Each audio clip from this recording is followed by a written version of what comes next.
Bonjour tout le monde, ici Suzanne Hiron de Mamie et Papyrus.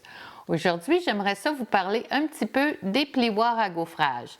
Comment on s'en sert, qu'est-ce qu'on a besoin pour faire notre sandwich et comment y ajouter un petit peu de couleur. Alors, allons-y!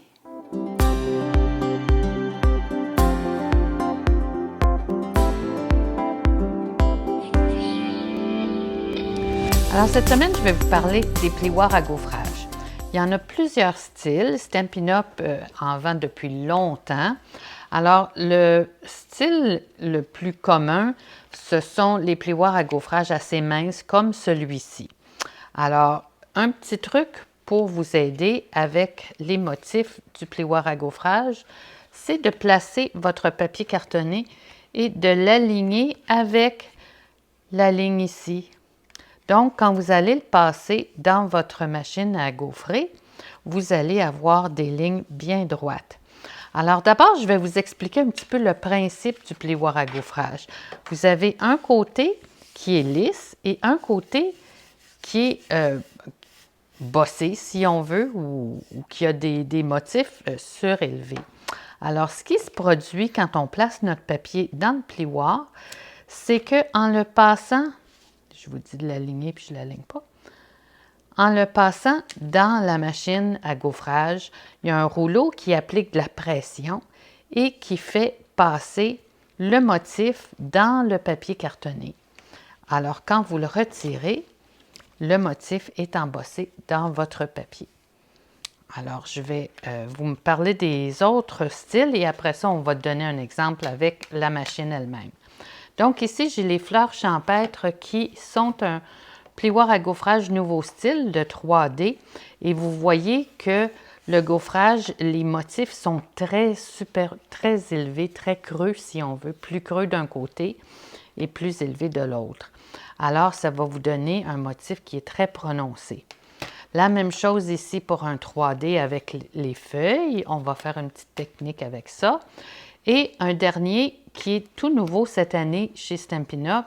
Et qui nécessite une plaque différente, la plaque bleue ou mauve selon vos yeux.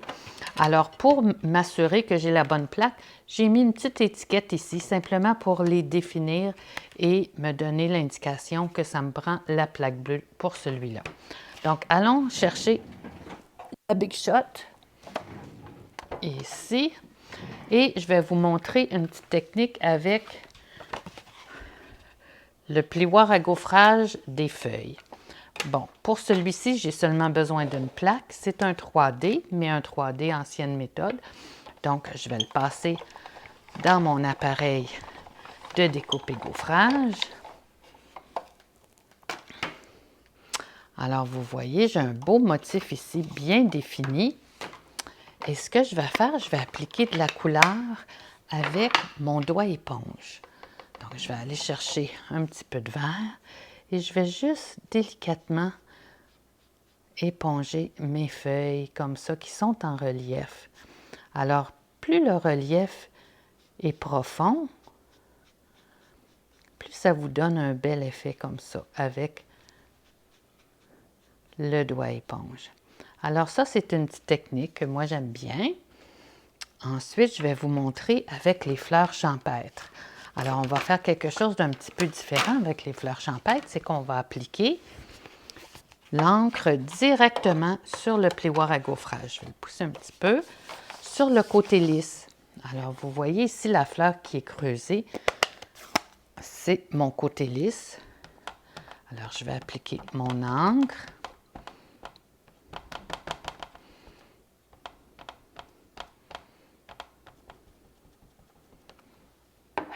Je vais aller chercher mon papier cartonné. On le plie délicatement. Et celui-ci encore, ça me prend la plaque transparente. Je vais le passer dans la machine de découpe et gaufrage. Voyons le résultat. Alors, regardez comment ça fait ressortir les fleurs. et les petites feuilles ici. Alors ça, c'est une technique, je l'ai fait rapidement, là, mais c'est une technique. Et vous pouvez aussi faire l'inverse, le passer à blanc et après ça, colorier vos fleurs et vos feuilles avec des marqueurs Stampin' Blends. Alors voilà pour les plioirs à gaufrage. Après ça, il vous suffit de le passer à l'eau tiède ou une petite éponge ou votre chamois de Stampin' Up et le tour est joué et ça devient propre comme avant. Alors voilà, j'espère que vous avez apprécié ces petits trucs avec les plioirs à gaufrage. Amusez-vous bien, à la semaine prochaine!